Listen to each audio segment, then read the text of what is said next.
ഞങ്ങൾ ആദ്യമേ ജസ്റ്റ് തീ കണ്ടപ്പോൾ ഞങ്ങൾ ഓർത്ത് വേസ്റ്റ് കത്തിക്കുമായിരിക്കുന്നു. പിന്നെ ഇവിടെ പോയി നോക്കിയപ്പോൾ ആളി കത്തുന്നത് കണ്ടത്. ഞങ്ങളുടെ വീടായത്. അപ്പൊ പിന്നെ അപ്പം തന്നെ ഫയർഫോഴ്സിനെ വിളിച്ചു. അതെ അതെ അതെ അതെ. രതീഷ, നമ്മളിപ്പോൾ സംസാരിക്കുന്നത് ഈ ഫാക്ടറിക്ക് മുന്നിലുള്ള വീട്ടിൽ താമസിക്കുന്ന ആളുകളുമായിട്ടാണ്. ആ സമയത്ത് തന്നെ ഇതിനകത്ത് ആൾക്കാരുണ്ടായിരുന്നു? ആരുമില്ല. സൺഡേ ടിഷ്യൂ ഫാക്ടറി അല്ലേ, അതുകൊണ്ട് അടച്ചിട്ടേക്കുക. ഇവിടെ ആരുമില്ല. എനിക്ക് പുറകില് ബംഗാളികളുണ്ട്, അവര് വർക്കേഴ്സാ. അപ്പൊ അവരും കണ്ടു, ഞങ്ങളും കണ്ടപ്പോൾ ഉടനെ തന്നെ അപ്പം തന്നെ ഫയർഫോഴ്സിനെ വിളിച്ചായിരുന്നു. എത്ര കെട്ടിടമുണ്ട് ഇതിനകത്ത്? ഈ ഒരു കമ്പൗണ്ടിനകത്ത് പുറകിലൊരു തറവാടുണ്ട്. പിന്നെ ഈ രണ്ട് ഇത് ടുഗദറാണ് ഒരു ഫാക്ടറി. ജസ്റ്റ് ഒരു 2 വീട് ഒറ്റ കമ്പൗണ്ടിൽ. ഫാക്ടറിയും ഒരു തറവാടും. അങ്ങനെ ഫാക്ടറി എന്നാണ്. പ്രോബബ്ലി ഒരു ഷോർട്ട് സർക്യൂട്ട് ആയിരിക്കും. പിന്നെ അത് ടിഷ്യൂടെ ആയതുകൊണ്ട് ആളി കത്തും. ഒരു 5-6 വർഷമായി കാണും. അതിന് മേളിലാണെങ്കിലും ഉള്ളൂ. എന്തായാലും SH മണ്ണിൽ പ്രവർത്തിക്കുന്ന ഒരു ടിഷ്യൂ പേപ്പർ നിർമ്മാണ ഫാക്ടറിയിലാണ് ഇത്തരത്തിൽ തീപിടുത്തം ഉണ്ടായിരിക്കുന്നത്. ഏകദേശം 1/2 മണിക്കൂർ മുമ്പാണ് ഇത്തരത്തിൽ തീപിടുത്തം ഉണ്ടായത്. ഈ ആദ്യഘട്ടത്തിൽ ഫയർഫോഴ്സിനെയൊക്കെ തന്നെ വിളിച്ചറിയിച്ച ആളുകളടുത്ത് നമ്മൾ സംസാരിച്ചുകൊണ്ടിരുന്നത്. അവർ പറയുന്നത് ഈ കെട്ടിടത്തിനുള്ളിൽ കോമ്പൗണ്ടിനകത്ത് ഒരു കെട്ടിടവും അതിനൊപ്പം തന്നെ ഒരു തറവാട് വീടുമാണ് ഉള്ളത്.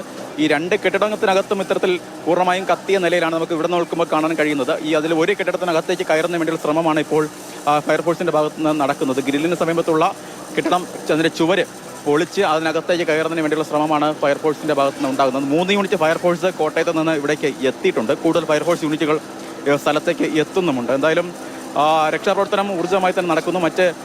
ആരും ജോലിക്കാരും തന്നെ ഞായറാഴ്ച ആയതുകൊണ്ട് അകത്ത് ഇല്ല എന്നത് എടുത്തു പറയേണ്ടത് ഒരു ഭാഗ്യകരമായ കാര്യമാണ്.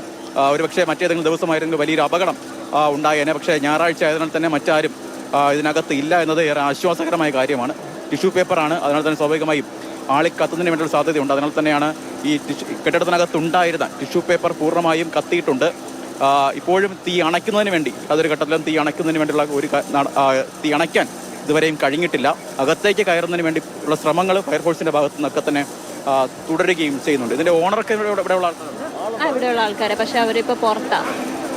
ടിഷ്യൂ ഫാക്ടറിയുടെ ഓണർ താഴെയുണ്ട്. ഫയർഫോഴ്സ് എത്തിയായിരുന്നല്ലേ? ഒരു 5 മിനിറ്റ് എത്തിയായിരുന്നു. ഇതിൻ്റെ അകത്തെ ഇതിൻ്റെ അകത്ത് നിന്നാണ്. പിന്നെ അത് പടർന്ന് ഇതിൻ്റെ അകത്തോട്ടേക്കായി, അത് പിന്നെ റൂഫിലോട്ടായി. പിന്നെ അവിടെ നിന്ന് അത് പിന്നെ തറവാടിൻ്റെ റൂഫിൽ കയറി പിടിച്ചു. അങ്ങനെ അത് കത്തുമായിരുന്നു.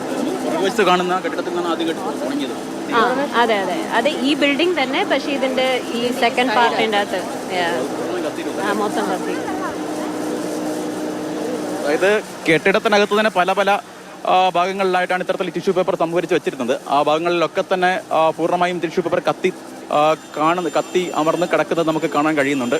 എന്തായാലും കൂടുതൽ ഫയർഫോഴ്സ് ഉൾപ്പെടെയുള്ള സംവിധാനങ്ങളൊക്കെ തന്നെ ഇവിടേക്ക് എത്തുന്നുമുണ്ട്. എന്തായാലും SH മണ്ണിൽ പ്രവർത്തിക്കുന്ന കോട്ടയം മെയിൻ റോഡിൽ നിന്ന് ഏകദേശം ഒരു 1 കിലോമീറ്റർ മാത്രം ദൂരമുള്ള ഒരു സ്ഥലമാണ് ഈ ടിഷ്യൂ പേപ്പർ ഫാക്ടറി പ്രവർത്തിക്കുന്ന ഇടമെന്ന് പറയുന്നത്. അവിടെയാണ് ഇത്തരത്തിൽ തീപിടുത്തം ഉണ്ടായത്. ഏകദേശം ഒരു 3/4 മണിക്കൂറിന് മുൻപാണ് ഇത്തരത്തിൽ തീപിടുത്തം ഉണ്ടാവുകയും ഈ ഫാക്ടറിയുടെ 2 കെട്ടിടങ്ങൾ, അതായത് 2 കെട്ടിടങ്ങളും ഇത്തരത്തിൽ പൂർണ്ണമായും നിലയിലേക്ക് കത്തി.